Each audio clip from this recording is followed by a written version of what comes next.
Ay crispy atay nga po ng manok ngayon ang ating alutuin mga kaprensi for today's vlog. Ay alam nyo po baga mga kaprensi, hindi nga po tayo makamahilig sa atay ng manok pagka po ay inaadobo laang natin. Ay pero yung ganito nga pong luto mga kaprensi ay talaga naman pong kahit hindi ka nakain ng atay ng manok ay talaga naman pong mapapakain ka. At panigurado nga din po yung mga anak ninyo na hindi nakain ng atay ng manok ay ganaring luto nga po ang ipakain ninyo. At yung ganaring nga pong luto ay inasawsaw laang natin sa sukang maanghang aba ay talaga naman pong napakasarap na. At para nga po maging masarap at malasa ang ating piniritong atay ng manok, ayan nga po ay atin munang ababad para nga po ay mas lalong sumarap. At ilagay na nga po natin yung ating hiniwahiwang bawang, sibuyas at saka po ay lagyan din natin ng kaunting paminta at saka po ay isang kutsarang asukal. At nilagyan nga din po natin yan ng 1 cup na toyo at saka po ay pinigaan natin ng kalamansi. At pag nga po ganitong inamarinate natin ay mas gusto ko nga pong inalagay ay kalamansi. Para nga po ay mas lalong manuot yung kanyang lasa ay ibabad nga po natin yan ng mahigit 1 oras. At kailangan nga din po natin dyan ng 2 cups na harina at 1 cup na cornstarch. At nilagyan nga din po natin yan ng kaunting seasoning at atin na nga po yung haluin. Sarap na sarap nga po ako mga kaprensi pagka ganari ang luto sa atay ng manok. Baka sabihin na naman ninyo sa akin ay naku ay lahat naman sa iyo ay masarap. Ay gayon nga ni po mga kaprensi pagka ikaw ay simpleng tao laang dahil yung simpleng pagkain sa iyo ay makamasarap na. Ay dati naman po ako'y nakakakain din sa mamahaling restaurant kaya lang po ay talaga naman pong iba pa rin yung mga simpleng pagkain laang at talaga naman pong mas masarap pa. Baka ay sabihin na naman po ninyo ay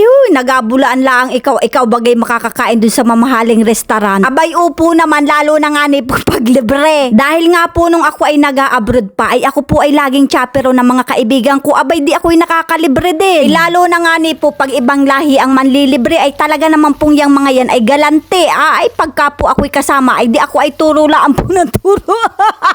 Ay pero pag ako po baya naman ang kanilang inarito ay ako po baya naman ay makaayaw na ayaw at baka po baya naman ay naku pag ako'y sumama ay ako'y natatakot at baka ako'y itapon sa disyerto. At dahil nga po kay istorya natin mga kaprensi ay nakaluto na nga po tayo ng piniritong atay. Kaya nga po kung hindi kayo napapakain ng atay ng manok ay talaga naman pong mapapakain kayo pagka ganari ang luto. At dahil nga po tayo ay may sukang pinya ay dito nga po natin yan asawsaw. Pero pwede rin naman po ninyong isawsaw yan sa ketchup lalo na nga ni po kung bata ang makain. At ayan na nga po mga kaprensi ang ating crispy atay ng manok. Tapos ay asawsaw mo ng pagganari na makamaraming sibuyas ay ayos po man din are. Kaya naman mga kaprensi ano pang inaintay natin dyan? Sakmala na!